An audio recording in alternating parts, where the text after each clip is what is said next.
সুমন্ত্র মাইতির একটা অন্য থিওরি আছে এবং সেই থিওরিটা সুমন্ত্র মাইতি সোশ্যাল মিডিয়াতেও ব্যক্ত করেছে।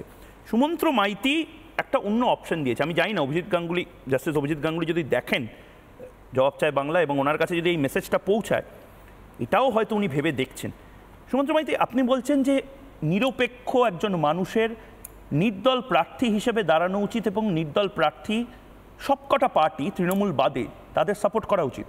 মানে এটা একটা নতুন ক্যাম্পেইন আপনি বোধহয় জবাব চায় বাংলা থেকে শুরু করছেন, কারণ অনেক মানুষ হয়তো আপনাকে সাপোর্ট করবে এই কথাটায়।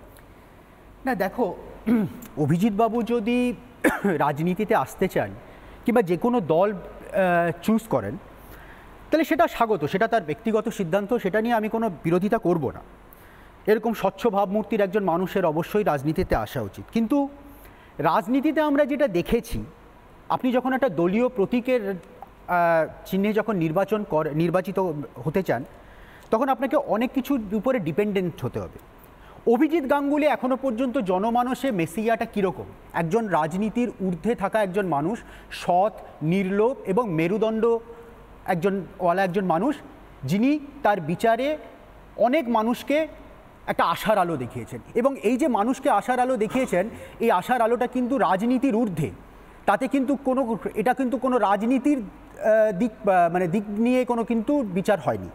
কিন্তু প্রশ্নটা হচ্ছে অভিজিৎ বাবুর ভার্ডিক্ট নিয়ে রাজনৈতিক বিরোধী দলগুলো কিন্তু অক্সিজেন পেয়েছে, এটা নিয়ে অস্বীকার করা যাবে না। বিজেপিও পেয়েছে, সিপিএমও পেয়েছে, কংগ্রেসও পেয়েছে, তৃণমূল পায়নি ফর অবভিয়াস রিজন।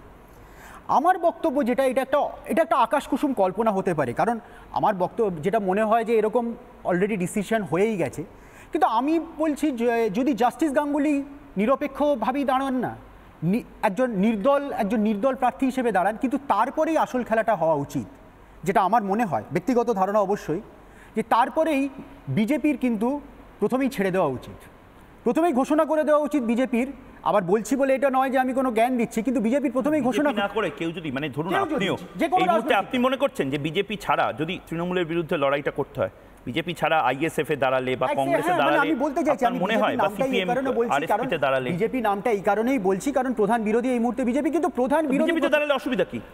আমি আসছি। প্রধান বিরোধী হিসেবে প্রথমেই ছেড়ে দিক যে আমরা জাস্টিস গাঙ্গুলির বিরুদ্ধে লড়বো না, লেটস সে, বলটা কিন্তু তখন সিপিএম কংগ্রেসের দিকে চলে যাবে।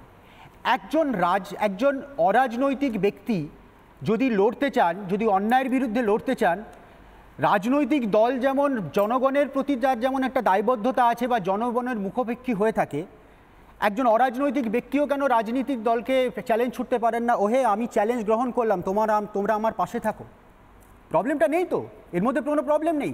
এই একটা সিটে যদি একটা অলিখিত জোট হয়ে থাকে তৃণমূলকে উপড়ে পড়ার, তার সবচেয়ে বেশি লাভবান হতে পারে যে প্রধান বিরোধী দল। কারণ এটা আমার বক্তব্য, আমি এটা, তুমি যেহেতু আমাকে বললে, তুমি আমার সোশ্যাল মিডিয়া মেসেজের দেখে যখন এটা বললে, আমি এটাই বলছি। একদম, আমি একবার এই মুহূর্তে আরেকজন কলার রয়েছেন দিল্লি থেকে, শান্তনু কর্মকার বলে একজন কলার রয়েছেন এই মুহূর্তে। নমস্কার শান্তনু বাবু, ময়ূক বলছি জবাব চায় বাংলা থেকে। আপনি যদি আমাকে শুনতে পান, আপনার সংক্ষিপ্ত বক্তব্য বলুন। অভিজিৎ বাবু ঠিক করছেন না ভুল করছেন, আপনার কি মনে হয়? ময়ূক বাবু, এই মুহূর্তে আমার যেটা মনে হচ্ছে যে উনি বিচারপতি পদ ছেড়েছেন, আর কয়েক মাসের কার্যকাল তার বাকি ছিল, যতটুকু আমি পড়েছি সংবাদ মাধ্যম থেকে বা জেনেছি।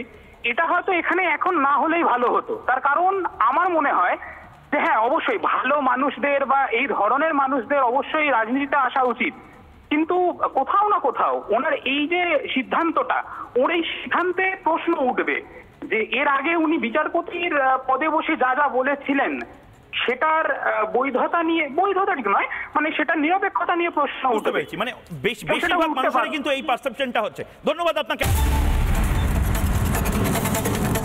সুমন্ত্র মাইতির একটা অন্য থিওরি আছে এবং সেই থিওরিটা সুমন্ত্র মাইতি সোশ্যাল মিডিয়াতেও ব্যক্ত করেছে। সুমন্ত্র মাইতি একটা অন্য অপশন দিয়েছে। আমি জানি না অভিজিৎ গাঙ্গুলি, জাস্টিস অভিজিৎ গাঙ্গুলি যদি দেখেন জবাব চায় বাংলা এবং ওনার কাছে যদি এই মেসেজটা পৌঁছায়, এটাও হয়তো উনি ভেবে দেখছেন। সুমন্ত্র মাইতি, আপনি বলছেন যে নিরপেক্ষ একজন মানুষের নির্দল প্রার্থী হিসেবে দাঁড়ানো উচিত এবং নির্দল প্রার্থী সবকটা পার্টি তৃণমূল বাদে তাদের সাপোর্ট করা উচিত। মানে এটা একটা নতুন ক্যাম্পেইন আপনি বোধহয় জবাব চায় বাংলা থেকে শুরু করছেন, কারণ অনেক মানুষ হয়তো আপনাকে সাপোর্ট করবে এই কথাটায়। না দেখো, অভিজিৎ বাবু যদি রাজনীতিতে আসতে চান কিংবা যে কোনো দল চুজ করেন, তাহলে সেটা স্বাগত, সেটা তার ব্যক্তিগত সিদ্ধান্ত, সেটা নিয়ে আমি কোনো বিরোধিতা করব না।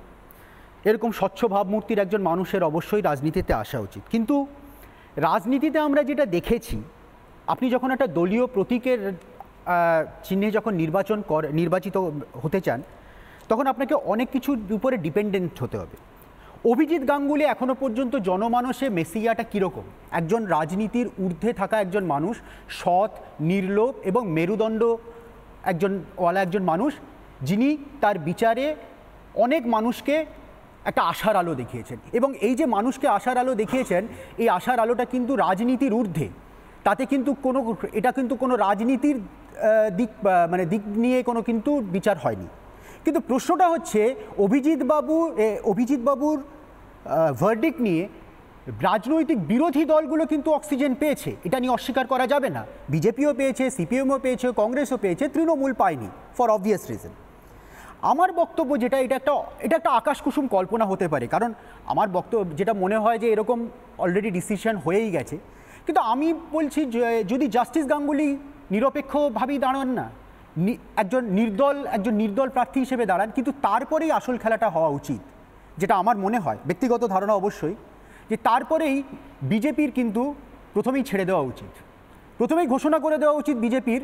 আবার বলছি বলে এটা নয় যে আমি কোনো জ্ঞান দিচ্ছি, কিন্তু বিজেপির প্রথমেই ঘোষণা না করে কেউ যদি, মানে ধরুন আপনিও এই মুহূর্তে আপনি মনে করছেন যে বিজেপি ছাড়া যদি তৃণমূলের বিরুদ্ধে লড়াইটা করতে হয়, বিজেপি ছাড়া আইএসএফ এ দাঁড়ালে বা কংগ্রেসে দাঁড়ালে, আমি বলতে চাইছি, আমি মনে হয় বা সিপিএম আরএসপি তে দাঁড়ালে, বিজেপি নামটা এই কারণেই বলছি কারণ প্রধান বিরোধী এই মুহূর্তে বিজেপি। কিন্তু প্রধান বিরোধীতে দাঁড়ালে অসুবিধা কি? আমি আসছি। প্রধান বিরোধী হিসেবে প্রথমেই ছেড়ে দিক যে আমরা জাস্টিস গাঙ্গুলির বিরুদ্ধে লড়বো না, লেটস সে, বলটা কিন্তু তখন সিপিএম কংগ্রেসের দিকে চলে যাবে। একজন অরাজনৈতিক ব্যক্তি যদি লড়তে চান, যদি অন্যায়ের বিরুদ্ধে লড়তে চান, রাজনৈতিক দল যেমন জনগণের প্রতি যার যেমন একটা দায়বদ্ধতা আছে বা জনগণের মুখাপেক্ষী হয়ে থাকে, একজন অরাজনৈতিক ব্যক্তিও কেন রাজনৈতিক দলকে চ্যালেঞ্জ ছুটতে পারেন না, ওহে আমি চ্যালেঞ্জ গ্রহণ করলাম, তোমরা আমার পাশে থাকো? প্রবলেমটা নেই তো, এর মধ্যে কোনো প্রবলেম নেই। এই একটা সিটে যদি একটা অলিখিত জোট হয়ে থাকে তৃণমূলকে উপড়ে পড়ার, তার সবচেয়ে বেশি লাভবান হতে পারে যে প্রধান বিরোধী দল। কারণ এটা আমার বক্তব্য, আমি এটা, তুমি যেহেতু আমাকে বললে, তুমি আমার সোশ্যাল মিডিয়া মেসেজের দেখে যখন এটা বললে, আমি এটাই বলছি। একদম, আমি একবার এই মুহূর্তে আরেকজন কলার রয়েছেন দিল্লি থেকে, শান্তনু কর্মকার বলে একজন কলার রয়েছেন এই মুহূর্তে। নমস্কার শান্তনু বাবু। ময়ূক বলছি জবাব চাই বাংলা থেকে। আপনি যদি আমাকে শুনতে পান, আপনার সংক্ষিপ্ত বক্তব্য বলুন। অভিজিৎ বাবু ঠিক করছেন না ভুল করছেন, আপনার কি মনে হয়? ময়ূক বাবু, এই মুহূর্তে আমার যেটা মনে হচ্ছে যে উনি বিচারপতি পদ ছেড়েছেন, আর কয়েক মাসের কার্যকাল তার বাকি ছিল, যতটুকু আমি পড়েছি সংবাদ মাধ্যম থেকে বা জেনেছি। এটা হয়তো এখানে এখন না হলেই ভালো হতো। তার কারণ আমার মনে হয় যে হ্যাঁ, অবশ্যই ভালো মানুষদের বা এই ধরনের মানুষদের অবশ্যই রাজনীতিতে আসা উচিত, কিন্তু কোথাও না কোথাও ওনার এই যে সিদ্ধান্তটা, ওর এই সিদ্ধান্তে প্রশ্ন উঠবে যে এর আগে উনি বিচারপতির পদে বসে যা যা বলেছিলেন সেটার বৈধতা ঠিক নয়, মানে সেটার নিরপেক্ষতা নিয়ে প্রশ্ন উঠবে। মানে বেশিরভাগ মানুষের কিন্তু এই পারসেপশনটা হচ্ছে। ধন্যবাদ আপনাকে।